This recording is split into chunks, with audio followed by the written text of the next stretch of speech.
ఏలుతున్నటువంటి అహాబు ఎవరిని అడుగుతున్నాడు? ఒక నాబోతు దగ్గరికి వెళ్ళి నీ ద్రాక్ష తోటను ఏమన్నాడైనా నాకు ఇమ్ము, దీనికంటే మంచి ద్రాక్ష తోట నీకు ఇచ్చేదని అంటాడు. హల్లెలూయా. అది మంచి ద్రాక్ష తోట కాదా ఆయన కలిగి ఉన్నది? ఆలోచించిన ప్రియమైన, మంచి ద్రాక్ష తోట కాదా? అసలు దీనికంటే మంచి ద్రాక్ష తోట ఎక్కడ ఉండాలి? ఆలోచించండి, ఎక్కడైనా ఉందా? ఇప్పుడు నాబోతు కలిగి తోట కంటే మంచి ద్రాక్ష తోట ఎక్కడైనా ఉన్నదా? నాబోతు కలిగి ఉన్న ద్రాక్ష తోట గురించి ఏమన్నాడైనా? నా పితృ జీతము, హల్లెలూయా, నా స్వాస్థ్యము. ఏమన్నాడైనా? నాబోతు కలిగి ఉన్నది ఏంటి? నా పితృ జీతము, నా స్వాస్థ్యము. దీనిని నీకు ఇయ్య వల్ల పడదు అన్నాడైనా. హల్లెలూయా. నువ్వు కలిగి ఉన్నది శ్రేష్టమైన ద్రాక్ష తోటను కలిగి ఉన్నాం. మనము ఏ ద్రాక్ష తోటను కలిగి ఉన్నాం? శ్రేష్టమైన ద్రాక్ష తోటను కలిగి ఉన్నాం మనము. ఈ శ్రేష్టమైనటువంటి ద్రాక్ష తోటను క్రయమునికి ఇస్తావా? ఆలోచించండి. క్రయధనమును అమ్ముకుంటావా? అమ్ముకునే వారిగా ఉన్నావా? ఒకసారి గమనించారు నా ప్రియమైన సహోదరులారా. ఈ ద్రాక్ష తోటని ఆయనకి ఇమ్మని అడుగుతున్నాడు. ఎవరు అడుగుతున్నారు? రాజు వచ్చి అడుగుతున్నాడు. అది రాజు వచ్చి అడిగినప్పుడు ఇవ్వాలి కదా. నీవు నేనైతే ఇస్తాను కదా, ఇస్తాను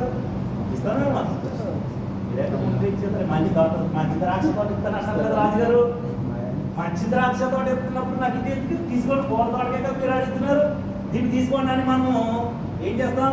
ఈ కలిగి ఉన్న ద్రాక్ష తోట నువ్వు విడిచిపెడతానికి సిద్ధపడతావు. ఈ రోజున దేవుడు మాట్లాడుతున్నాడు ఈయన నాతో. ఒకవేళ విడిచిపెట్టే స్వభావం నీకు ఉంటే ఆ స్వభావాన్ని నేటి దినాలను తొలగించుకుని నీకు కలిగి ఉన్న దాన్ని గట్టిగా పట్టుకోవాలి. హల్లెలూయా. అది ఎవరు వచ్చి ఎవరు నిన్ను ఇబ్బంది పెట్టినా, నీ ప్రాణం పోయినా దాన్ని విడిచిపెట్టే మనస్తత్వం నీలో ఉండకూడదు. ఎందుకంటే నువ్వు కలిగి ఉన్నది ఏంటి? ద్రాక్ష తోట కలిగి ఉన్నావు. అది నీ ఇయ్య వల్ల పడదు. కానీ అహాబు ఏమంటున్నాడు? చెప్పలేమన్నాడు? ఆయన అడుగుతున్నాడు, వెళ్ళ చెల్లింది కావాలి వెళ్ళతాను. దీనికంటే మంచి ద్రాక్ష, 2 ఆప్షన్లు పెట్టాడు ఆయన. దీనికంటే మంచి ద్రాక్ష తోట అన్నాడు. ఒకవేళ అది వద్దనుకుంటే వెళ్ళిస్తానన్నాడు, ఖైదాన్ని ఇస్తానన్నాడు. నీకు ఎంత డబ్బు కావాలో చెప్పు, అంత డబ్బు నేను దాన్ని ఇస్తాను. లేకపోతే మంచి ద్రాక్ష తోడుతాను. ఇవి రెండింటిలో ఏదో కోరుకోవాలి కదా. ఈ రెండింటిలో మరి కోరుకున్నాడు ఈయన. ఆయన ఏం చెప్తున్నాడు? ఇది నీకు ఇయ్య వల్ల పడదు, నా పితృ జీతం, నా స్వాస్థ్యము. మనకి స్వాస్థ్యమైనటువంటి దేవుణ్ణి మనం కలిగి ఉన్నాము. ఆలోచించండి నా ప్రియమైన సహోదరులారా. అహాబు దేనిని మర్చిపోయి అడుగుతున్నాడు? ఆలోచించండి, దేనిని మర్చిపోయి అడుగుతున్నాడు? ద్వితీయోపదేశకాండము 5వ అధ్యాయము చూడండి, చక్కటి మాట్లాడుతుంది. ఇక్కడ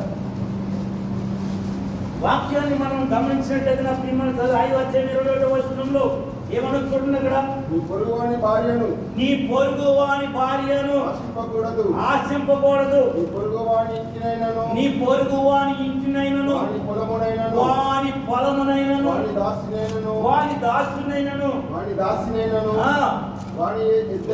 ఎద్దైనను దేనినైనను ఆశింపవద్దని ధర్మశాస్త్రంలో క్లియర్గా రాయబడి ఉన్నది. అయితే ఈ రాయబడినటువంటి వాక్యాన్ని పక్కన పెట్టేసి ఏమన్నాడు? నీ ద్రాక్ష తోట నాకు ఇమ్ము. ఏమన్నాడు ఆయన? నీ ద్రాక్ష తోటను. లేదా ఇంటి పొలం లేదా? ఏం లేదు, రాజు కదా, అన్నీ ఉన్నాయి కదా. మంచి ద్రాక్ష తోట ఉంది నాకు, అది నీకు ఇస్తాను అంటున్నాడు కదా. మరి అన్నీ ఉండగా ఎందుకు పొరుగు వారిని అడుగుతున్నాడు ఈయన? అంటే వాక్యానికి విధేయుడా అవిధేయుడా? అవిధేయత కలిగి ఉన్నాడు. అవిధేయత కలిగి ఉండి ఆ యొక్క నాబోతు దగ్గరికి వెళ్ళి అడుగుతున్నాడు. వాక్యానికి విధేయత చూపిస్తున్నాడు కనుక ఆయన ఏమన్నాడు? నా పితృ జీవితము. చూడండి సంఖ్యాకాండము 36 కూడా చక్కటి మాట. నాబోతు పలుకుతున్నటువంటి మాటల్లో ఇది మనం చూడండి. సంఖ్యాకాండం 36 7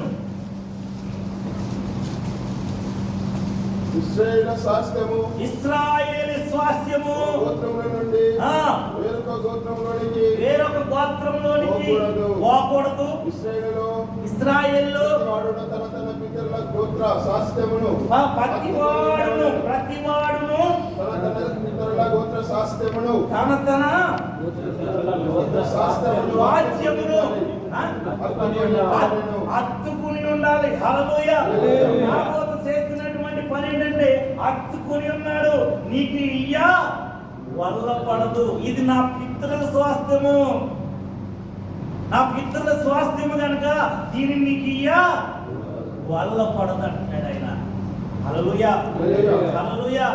గమనించిన నా ప్రియమైన సోదరా, నేటి దినాల్లో మనం ఎలా ఉంటున్నాము? నువ్వు ఎన్నాళ్ళు కలిగి ఉన్న దాన్ని గట్టిగా పట్టుకుని ప్రభు సన్నిధిలో నడుస్తున్నటువంటి నీవు, ఎవడో ఒకడు వస్తాడు దుష్టుడు వచ్చి, రారా ఎంజాయ్ చేద్దాం, పండగ కదిది, వాడి మాట విడిచిపెట్టి కలిగి ఉన్న దాన్ని విడిచిపెట్టి వెళ్ళిపోతాం సిద్ధంగా ఉన్నాం. ఆలోచించిన ప్రియమైన సహోదరుడా, ఆయన ద్రాక్ష తోట కలిగి ఉన్నాడు.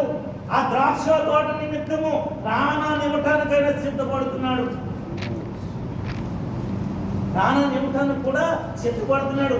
ఈయన వాక్యానికి విధేయత చూపుతున్నాడు, ఆ వాక్యానికి అవిధేయత చూపుతున్నాడు. నీ పొరుగులో దేన్ని ఆశించొద్దని ధర్మశాస్త్రంలో రాయబడి ఉంటే దాన్ని పక్కన పెట్టేసి నీ ద్రాక్ష తోట నాకు ఇవ్వు, దీనికంటే మంచి ద్రాక్ష తోట నీకు ఇస్తానంటున్నాడు. దానికంటే మంచి ద్రాక్ష తోట ఎక్కడ ఉంటుంది? ఆలోచించండి. దానికంటే మంచి ద్రాక్ష తోట ఉందా? కారు ద్రాక్షలు కనపడుతున్నాయి ఎక్కడ చూసినా. మంచి ద్రాక్ష తోట వేసాడు, కానీ ఏమైంది? కారు ద్రాక్షలు ఫలించినాయి అంట. మంచి విత్తనాలు వేసాడు, నిష్కర్షమైన విత్తనాలు వేసాడని నిర్ణయ గ్రంథంలో ఉంటుంది, నాకు యెషయా గ్రంథంలో ఉంటుంది.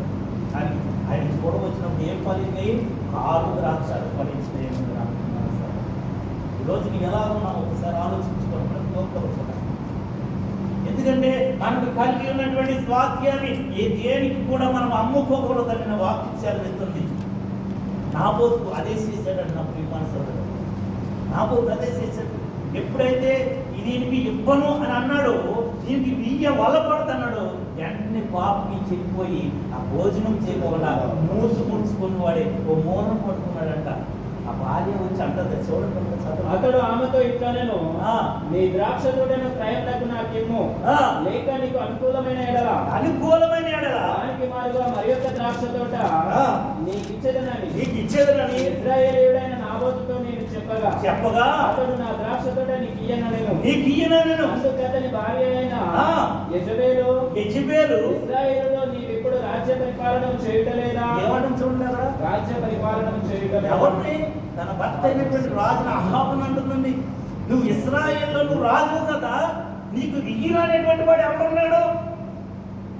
ఒకరు ఇవ్వకపోయినా నువ్వు దౌర్జన్యంగా ఆక్రమించుకోవచ్చు. ఎందుకంటే అధికారం ఉంది కదా ఆయనకి. ఆక్రమించుకోవచ్చు. ఆక్రమించుకునేటువంటి అధికారం ఆయనకు ఉంది కదా. ఇప్పుడు మన రేవంత్ రెడ్డి గారు కానీ, మన చంద్రబాబు నాయుడు గారు కానీ, నచ్చినవి చేసి ఆ చేతిలో ఉంది కదా. ఏదైనా కూడగొట్టాలన్నా పడగొట్టాలన్నా కట్టాలని ఆలోచిస్తారు అన్ని.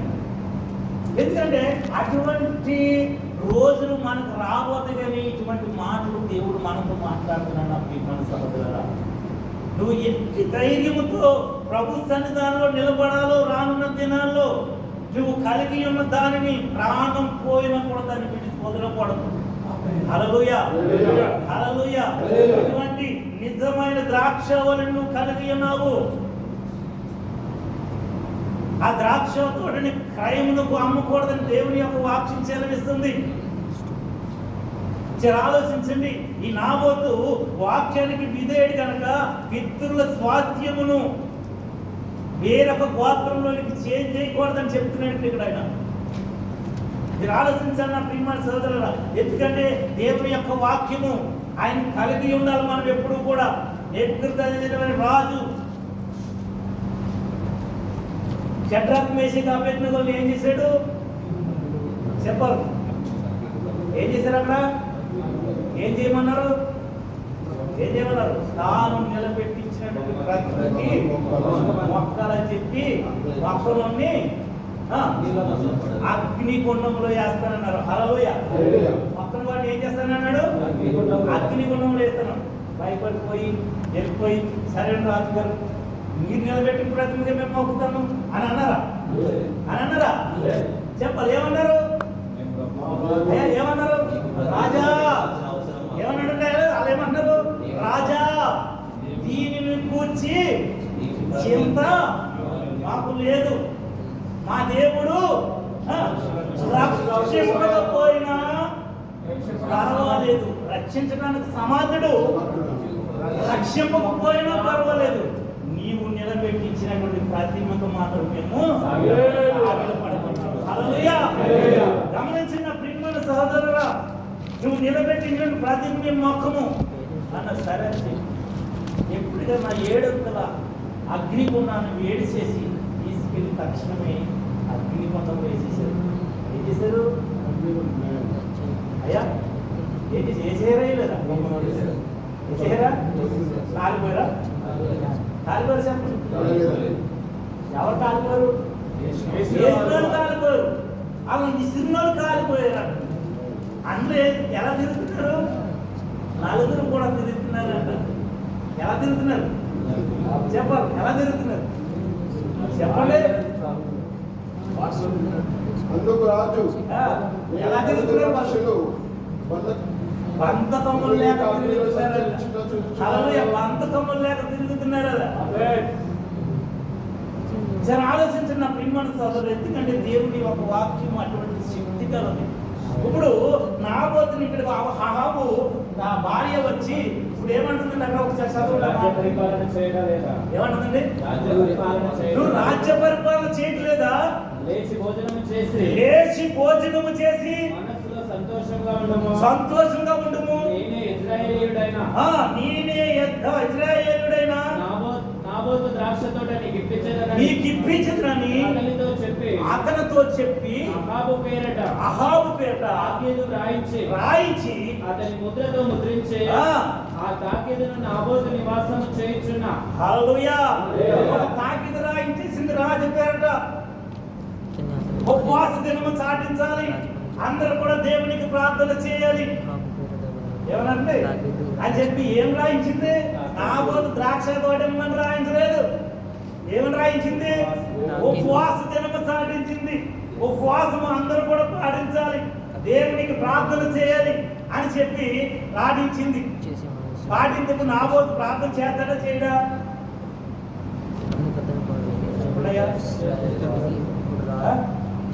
ఆయన ఇతర స్వాస్థ్యం ప్రార్థన చేస్తాడు, ఉపవాసం సాధిస్తాడు లేదా? సాధిస్తాడు. కానీ ఇవి రాసించింది కానీ దానికి వ్యతిరేకంగా పనికిమాలిన 2 మనుషులు అంట. 13వ వచనంలో చూడండి. అప్పుడు 13వ వచనం, అప్పుడు ఎప్పుడంటే ఈ యొక్క తాకీదులు రాయించిన తర్వాత అప్పుడు పనికిమాలిన 2 మనుషులు ఎవరిని? పనికిమాలిన 2 మనుషులు అంట. ప్రయోజనమైనటువంటి మనుషులు పనికిమాలిన వారు. వారు నీ పక్కన మాట్లాడతారు, నా పక్కన మాట్లాడతారు. ఈ పనికిమాలిన వారిని 2 మనుషులు కూర్చుకున్నాడు. ఎవరు? యెజెబెలు. పనికిమాలిన వారి 2ని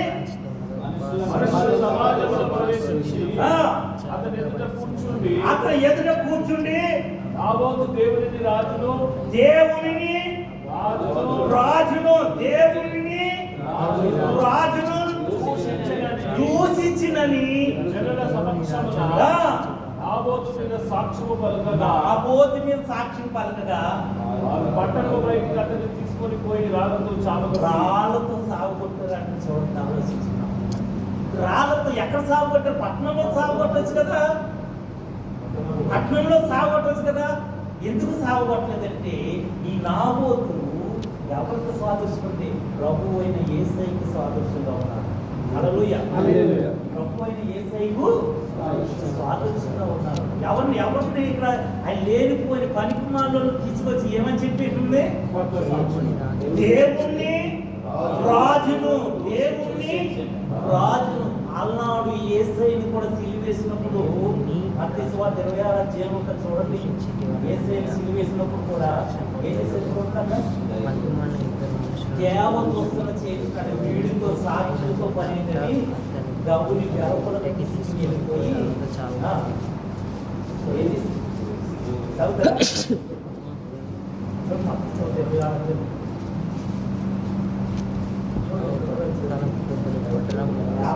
ప్రధాన యాజకులను 9వ వచనం. ప్రధాన యాజకులను మహాసభ వారందరూ యేసును చెప్పవలెనని ఆయనకు విరోధంగా అబద్ధ సాక్ష్యములు తనకు విరోధముగా అబద్ధ సాక్ష్యములు వెతుకుచుండిరి కానీ సాక్ష్యం అనేకులు వచ్చినను ఆ సాక్ష్యమేమీ దొరకలేదు. ఇద్దరు మనుషులు అంటే గమనించినప్పుడు నాబోతుల మీద అబద్ధ సాక్ష్యం పడడానికి ఎంతమంది? ఇద్దరు. ఇప్పుడు యేసయ్యని సిలువేయడానికి ఎంతమంది? ఇద్దరు. గమనించినప్పుడు ఇద్దరు కూడా ఏమంటే ఇద్దరు మనుషులు వచ్చి దేవాలయమును పడగొట్టి దానిని కట్టగలనని చెప్పినది లేచి నీ ఉత్తరమేమి చెప్పవా వీరు నీ మీద చూడండి. ఇద్దరు మనుషులు లేని దేవదూషణ చేసినట్టు చెబుతున్నారు ఇక్కడ. అక్కడ నాబోతుని చంపడానికి కూడా పనికిమాలిన ఇద్దరు మనుషులు సమకూర్చుకుంటే యెజబెలు దేవుణ్ణి రాజుని దూషించాడని చెప్పి ఆలోచించిన ప్రియమనుషులు. ఇప్పుడు నాబోతు ఆయన దేవుని దూషించాడా? రాజుని దూషించాడా? ఆయన చేసింది ఏంటి?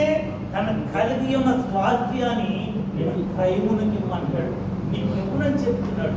గమనించిన ప్రియమనుషులు, ఈ రోజు నువ్వు ఒకవేళ నువ్వు కలిగి ఉన్నది ఏదైనా సరే దేవుని నిమిత్తం ఆయన సన్నిధిలో సాగాలనుకున్నటువంటి ప్రతి తమ్ముడు ప్రతి అమ్మ గమనించవలసిందే. నేను ఆయనలో ఫలించాలి అనేటువంటి ఆలోచన కలిగి ఉంటే నువ్వు దాన్ని గట్టిగా పట్టుకుని ఉండాలి. హల్లెలూయా. ఎందుకంటే పడగొట్టడానికి ప్రయత్నించే వాళ్ళు కొంతమంది, పడగొట్టడానికి ప్రయత్నించే వాళ్ళు కొంతమంది. అందుకే అపోస్తులైన పౌలు గారు కూడా తాను నిలుచుతున్నానని తలంచు ప్రతివాడును, తాను నిలుచుతున్నానని తలంచు ప్రతివాడును పడిపోకుండా జాగ్రత్తగా చూసుకోవాలంట. తమ్ముడు, నువ్వు జాగ్రత్తగా చూసుకోగలిగితే నువ్వు పడిపోకుండా నిలబడాలి. అయ్యో పడిపోయావు, అయ్యో ఆ తమ్ముడు పడిపోయి, అయ్యో ఆ సిస్టర్ పడిపోయి అనేటువంటి ఎందుకంటే సాతానుడు అనేక విధాలుగా ప్రయత్నిస్తూ ఉన్నాడు. మన సహోదరులు యెజబెలు ప్రవక్త బయలు ప్రవక్త, బయలునకు ఆ రోజు మనం చూస్తున్నాం. దేవుని పక్షాన ఒక్కడే ఉన్నాడు. యెజబెలు పక్షాన ఎంతమంది ఉన్నారు? దేవుని పక్షాన ఒక్కడే ఉన్నాడు. యెజబెలు పక్షాన ఎంతమంది ఉన్నారు? 450 మంది బయలు ప్రవక్తలు. దేవుని పక్షాన ఒకే ఒక్కడు ఏలియా. ఆలోచించిన ప్రియమంతులు, అటువంటి ప్రవక్తని నేను రేపు ఈ టైంకి ఇలా సంపిస్తే ఎంతనన్నారు? అవునా కదా? అవును కదా? ఎందుకంటే ఎటువంటి ప్రవక్త యెజబెలు గురించి నూతన నిబంధనలో కూడా రాయబడి ఉన్నది. ప్రకటన గ్రంథంలో ఒక సంఘంతో హెచ్చరిస్తూ ఉంటాడు, నువ్వు యెజబెలు అనేటువంటి స్త్రీని ఉండనిచ్చుతున్నావు అంటున్నాడు. ఆయన ఏ సంఘం గారు ఏ సంఘానికి రాసేట్లేదు? ఏ సంఘం ప్రకటన గ్రంథం ఉందో చూడండి.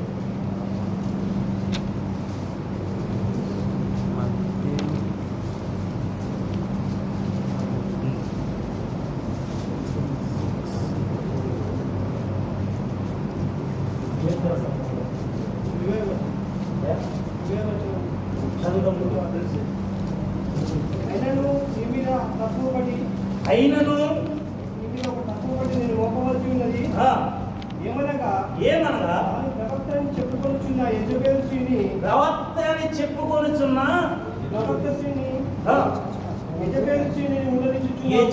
అనేటువంటి స్త్రీని ఉండనిచ్చుచున్నావు అన్నాడు. యెజబెలు ఏం చేస్తుంది?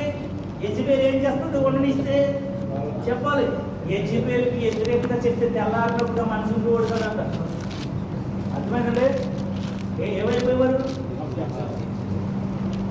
అలా కదమ్మా, దేవుడిని ఇలాగ ఆరాధించాలని ఒకవేళ అన్నాడు అనుకో, వాడు తెల్లారినప్పటికీ ఉండేవాడు కదంట. ఆమె చెప్పిందే వేదం అంట. అటువంటి సైతాన్ సంబంధమైనటువంటి స్త్రీ, ఆ స్త్రీ బైబిల్ గ్రంథంలో ఎందుకు రాయబడిందంటే ఒక ఆ సంఘములో నీవు ఉంచుతున్నావు అంటాడు ఆయన. నువ్వు ఉండనిచ్చుతున్నావు అంటున్నాడు. ఇది ఏం చేస్తావు కదా? వండిస్తే ఏం చేస్తుంది? సంపివేస్తావు. హల్లెలూయా. గమనించండి నా ప్రియ మనుషులు, ఒకవేళ అటువంటి ఆలోచనలు కలిగి ఉంటే దేవుని సన్నిధిలో ఆత్మీయ ఆరాధన కలిగి ఉండాలి.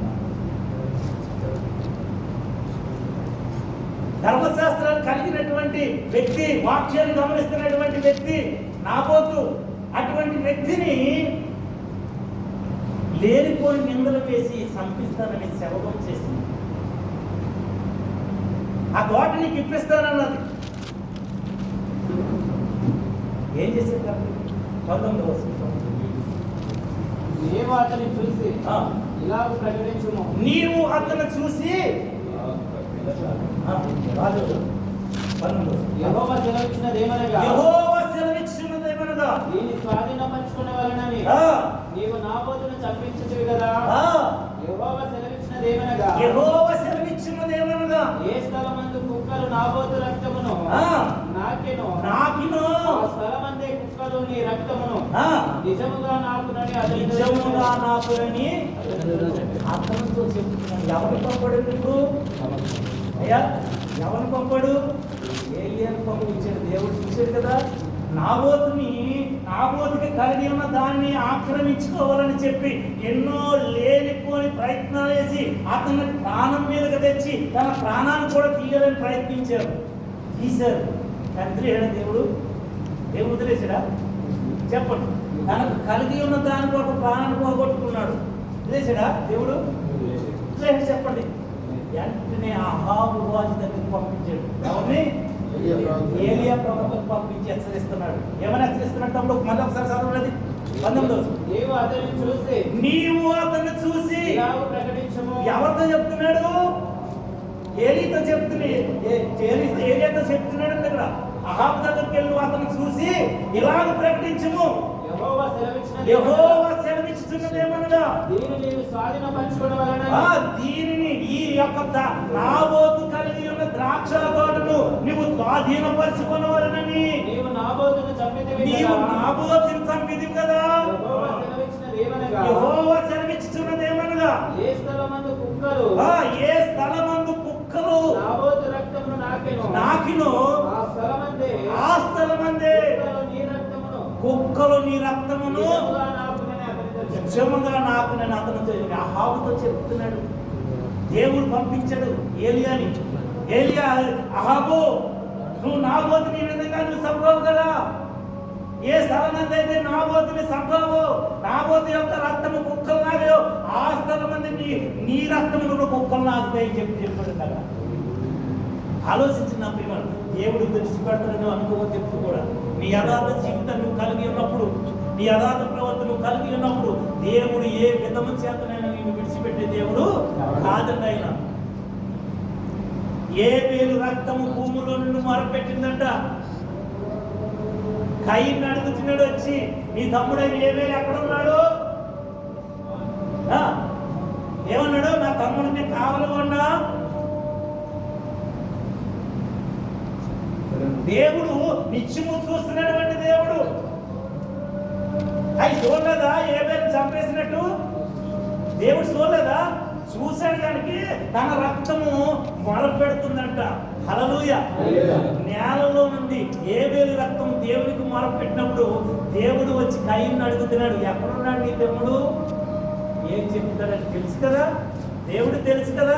కానీ ఈ నోట్లోంచి ఏమవుతుందా అని, ఏమన్నా నా తమ్ముడికి నేను కావను అన్నా, నేను ఎరగను అన్నాడు. అక్కడ దేశ తెమ్మరగా తిరిగాడు. అక్కడ ఎవ్వరు కూడా సంపూర్ణ ఒక ముద్ర వేయబడ్డాడు.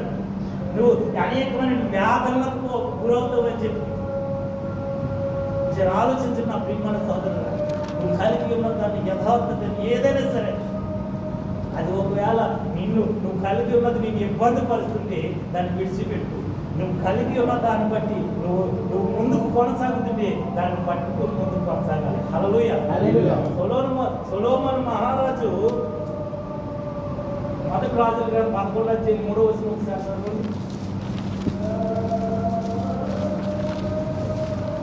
అతనికి 700 మంది రాజకుమారులైన భార్యలను 300 మంది ఉపపత్నులను కలిగి ఉండిరి. అతని భార్యలు అతని హృదయం త్రిప్పివేసిరి. ఏం చేశారు? కలిగి ఉన్నందుకు ఏమన్నా దేవుడు ఏమన్నా అన్నాడు? ఆయన్ని ఏమన్నా అన్నాడా? చెప్పండి. కానీ ఎప్పుడైతే తన భార్యలు మాటలు మీ తన హృదయాన్ని అంతా దేవుడు తిప్పివేసేయడం. హల్లెలూయా. అలాగ తిప్పబడతారనే ముందుగానే దేవుడు చెప్తుండు, ఒక భార్య కలిగి ఉండమని. హల్లెలూయా. ఒక భార్య కలిగి ఉండమని దేవుడు చెప్తున్నాడు కదా. ఈ రోజుని మనము అనేకమైనటువంటి వ్యర్థమైన ఆలోచనతో మనం ముందుకు కొనసాగుతాం. కలిగి ఎంతమందిని కలిగి 1000 మందిని కలిగి ఉన్నాడు. కానీ కలిగి ఏం చేసింది? దేవుడు తిప్పివేశాడు. అలాగ తిప్పివేయకుండా దేవుని వాక్యాలు కలిగి ఉండాలి. హల్లెలూయా. దేవుని యొక్క వాక్యాలు నువ్వు కలిగి ఉండాలి. ఎన్ని ఇబ్బందులైనా సరే నేను తప్పింపబడతాను ప్రియమైన సోదరుడు. ఎంతమంది ఎన్ని విధాలుగా నిన్ను ప్రయత్నించి నిన్ను తొలగించాలన్నా దేవుడు నిన్ను నిత్యము నడిపిస్తాడు. హల్లెలూయా. గమనించండి, ఎందుకంటే దేవుని యొక్క వాక్యం ఒక వాక్యం చూద్దాం. రోమపత్రికలో కూడా ఈ యొక్క దీని గురించి ఏరియా గురించి ఉన్నది చూడండి. కదా 4 అయితే దేవోక్తి అతనితో చెప్పుచున్నది, బయలుకు మొక్కలని 7,000 మంది పురుషులను. ఎవరు? బయలునకు మోకాలు వంగ, బయలు దగ్గరికి మోకాలు వంగని 7,000 మంది పురుషులను, 7,000 మంది పురుషులను విశేషముగా ఉంచుకుని ఉన్నాను. అలాగుననే అప్పటి కాలమందు సైతమును కృప యొక్క ఏర్పాటు చెప్పిన శేషము మిగిలి ఉన్నది. కృప యొక్క ఏర్పాటు చెప్పిన శేషం మిగిలి ఉన్నది. ఈ రోజుని ఏ దేవునికి మొక్కపోకుండా, ఒకవేళ ఎంతమంది ఉన్నామో మనం, ఇక ఒక 100 మంది ఉన్నాము, 70 మంది ఉన్నాము, ఒక దేవుని కృప చెప్పున, ఏ కృప చెప్పిన? దేవుని కృప చెప్పిన మనం ఇక్కడ ఉన్నాము. నా ప్రియమైన సోదరుడు, నువ్వు కలిగి ఉన్నటువంటి వాక్యాన్ని ఎవరికి కూడా క్రైముడు కానీ దీనికంటే మంచిది నీకు ఇస్తానని ఆశీర్వదించిన కానీ దాన్ని విడిచిపెట్టుకోకుండా ప్రభు సన్నిధిలో ఉండాలని చెప్పి ప్రభు పెట్ట మనం చేస్తున్నాము. నా ప్రియమైన సోదరులారా, ఆ 7,000 మందిలో ఒక్కరైనటువంటి నాబోతుని గుర్తించాలి. నా ప్రియమైన సోదరులారా, గమనించండి. ఎందుకంటే దేవుని యొక్క వాక్యంలో ఈ నాబోతు ఏ విధముగా కలిగి ఉన్నాడో ఒకసారి మనం గమనించాలి. ఎటువంటి రాజు, ఆ 10 గోత్రాల మీద ఒక రాజు కలిగి, ఆ రాజు అధికారం కలిగినటువంటి వ్యక్తి వచ్చి ఆయన కలిగి ఉన్న దాన్ని ఇమ్మన్నా కూడా ఆయన ఏమాత్రం కూడా రాజీ పడలేదు. హల్లెలూయా. రాజీ పడని వ్యక్తిగా ఉండాలి. ఈ రోజుని వెరైటీ అయిపోయింది. మన ప్రాంతాల్లో చూసినట్లయితే ఒక క్రిస్మస్ జరిగినా, ఒక మీటింగ్ జరిగినా మా ఎమ్మెల్యే గారు వస్తారు, మా మంత్రి గారు వస్తారు. ఏమో తీసుకొచ్చి వాళ్ళ దేవుడి గురించి కూడా తెలియదు, వాళ్ళకి ఇచ్చే ప్రాధాన్యత దేవుడికి కూడా ఇస్తలేదు. మీరు గమనించండి, మీ ఊళ్ళో, నేను మా ఊళ్ళో గమనించాను, వాళ్ళకి ఇచ్చే ప్రాధాన్యత దేవుడికి కూడా, దేవుణ్ణి ఎరిగినటువంటి వారికి కూడా ఆ ప్రాధాన్యత లేదు. మీ అన్ని సీఎం గారు అలాగే ఒక ఎమ్మెల్యే తీసుకొచ్చి కేజీని కూర్చోబెట్టి దిగిపోయి వాళ్ళకి చెప్పండి మేడం.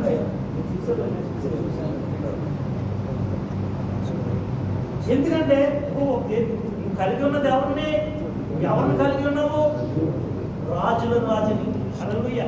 రాజులకే రాజుని కలిగి ఉన్నావు. ఈ రాజులు ఎంత గారు చెప్పండి. ఇప్పుడు ఆ రాజును కలిగినటువంటి రాజును పక్కన పెట్టేసి ఏవో శాశ్వతలు ఉంటారు, శాశ్వత వాళ్ళు కామంటారా? ఒక గ్రామ సర్పంచ్ని తీసుకెళ్ళి చేతి మీద కూర్చోబెడతారు. అటువంటిది మనం చేయకపోకుండా అందరికీ ఈ నాపోకి ఏ విధమైనటువంటి ప్రవర్తన కలిగి ఉన్నాడో ఆ ప్రవర్తన కలిగి ఉండాలని చెప్పి ప్రభుత్వాన్ని మనం చేయడం కదా.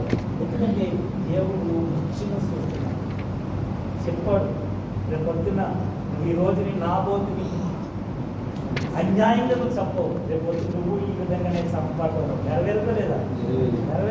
22 అధ్యాయము 38 వచ్చి రాజుల గ్రంథం మొదటి రాజు 30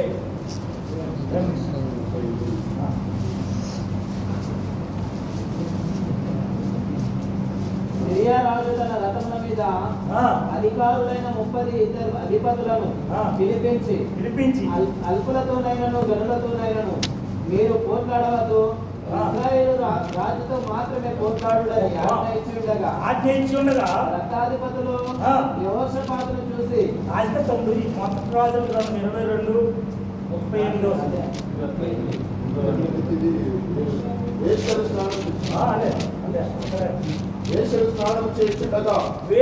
స్నానము చేయుచుండగా ఒకడు ఆ రథమును శుభ్రమును కొలను కడిగినప్పుడు యెహోవా సెలవిచ్చిన మాట చెప్పున దేవుడు సెలవిచ్చిన మాట చెప్పున కుక్కలు వచ్చి అతని రక్తమును నాకిని అంట.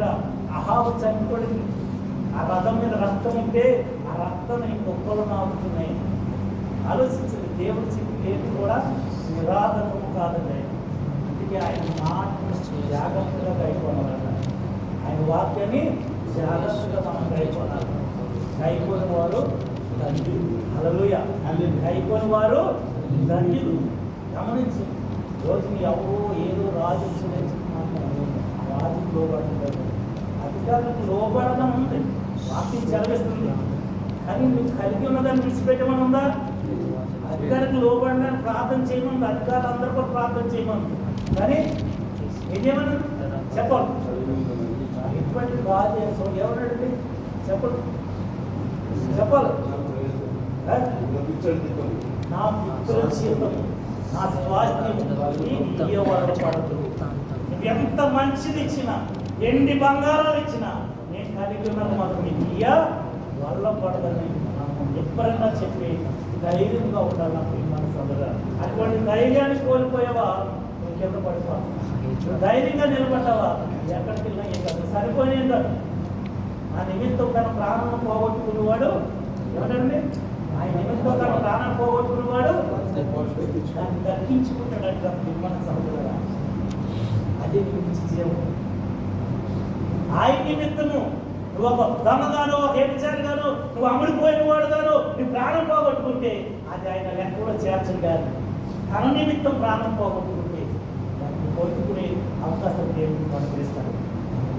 గమనించండి, ఎందుకంటే మత్తయి సువార్త కూడా చూడండి 21 అధ్యాయం 38 వచనం ముగించాను. మత్తయి సువార్త ద్రాక్ష తోట గురించి మనం ఏమని వార్తించారు? ద్రాక్ష తోట చూడగా 38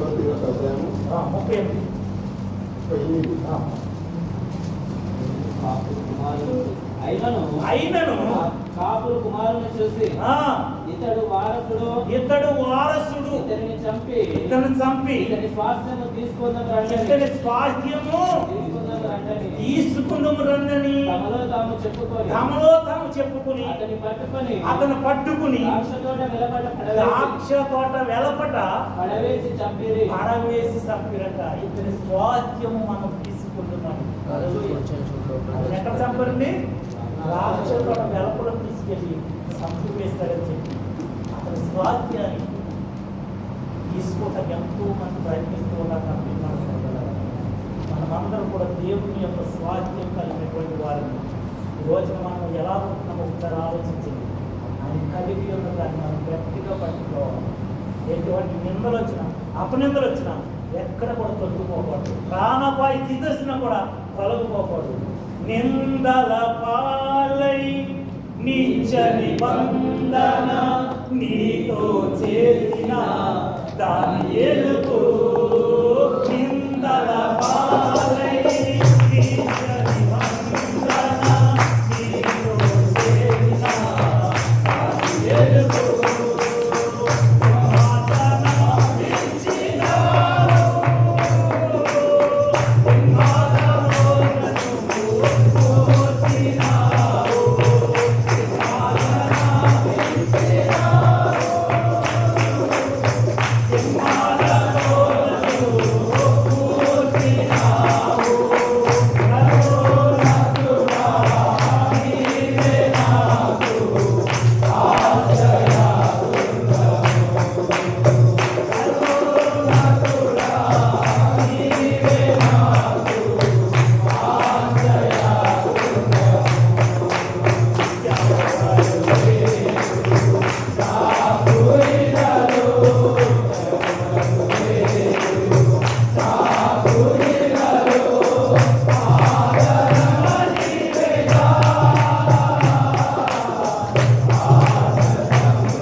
జాగ్రత్తగా పట్టుకుని ప్రభు సన్నిధానంలోకి ఎటువంటి అపాయం రాని ఇచ్చే వారికి వారసులుగా నడిపిస్తాడు.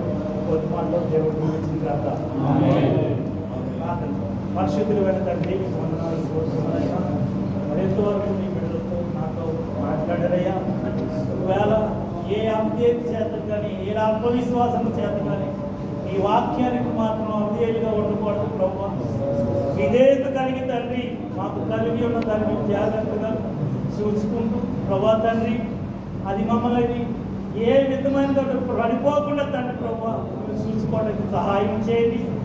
వాక్యమైన బిడ్డలను మీరు దీవించండి అయ్యా. నా పోతే ఏ విధంగా నా పితృ జీతము నా స్వాస్థ్యము ఇయ్య వల్ల పడదని హాబురాజుతో ఏ విధంగా చెప్పి ఉన్నాడు, అలాగే తండ్రి ఏలోక సంబంధమైన మనుషులే కానీ అధికారులే కానీ మేము కలిగి ఉన్న రక్షణ కానీ మేము కలిగి ఉన్నటువంటి నీతిని కానీ మేము కలిగి ఉన్న యథార్థతను కానీ తొలగించాలని ప్రభు ఎవరు ప్రయత్నించినా దాన్ని ఇయ్య వల్ల పడదని చెప్పే జ్ఞానం మాకు దయచేసి అయ్యా. నీ ప్రభుతో మమ్మల్ని జ్ఞాపకం చేసుకుని రానున్న దినాల్లో తండ్రి ప్రభు నీ సన్నిధానంలో ఒక బలమైన సాధనములుగా ఉండే ప్రభు దయచేస్తారని యేసయ్య పరిశుద్ధమైన నామములో ప్రార్థన చేసి వేడుకుంటున్నాము తండ్రి. హల్లెలూయా హల్లెలూయా హల్లెలూయా.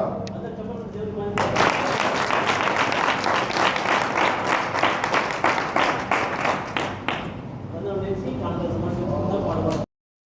చాలా విషయాలు కూడా కలవరపడుతున్నాయి, అనుకోకుండా జరుగుతున్నాయి.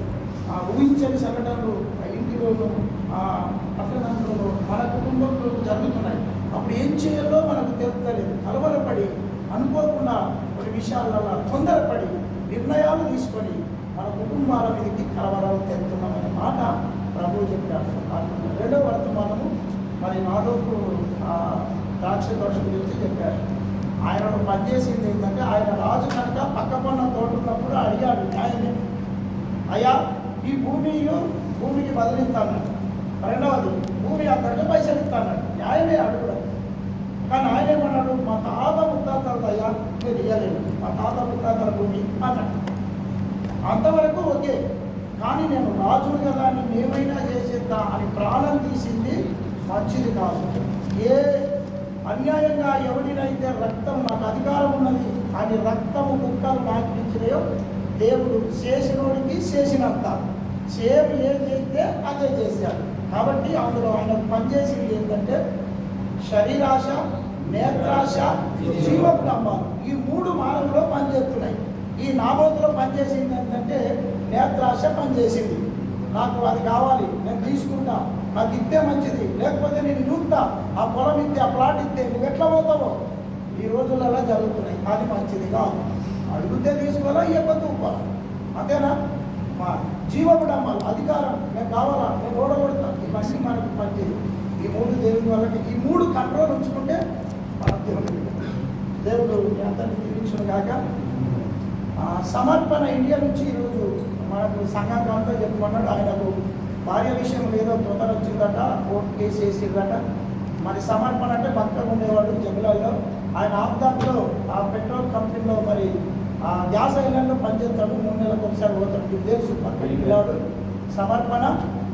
ఆయన ఇంటికి వచ్చాడు కాబట్టి ఆ భార్య విషయంలో కూడా వచ్చింది. ఆమె కేసు వేశాడు కోర్టులో. కాబట్టి ఆయన ఈరోజు పొద్దున నేర్చుకుంటా సంఘానికి అంత అన్నా చెప్పుకుంటూ ప్రార్థన చేయాలి, మా జీవితం మా కుటుంబం ఇలా జరుగుతున్నది అని చెప్పాడు.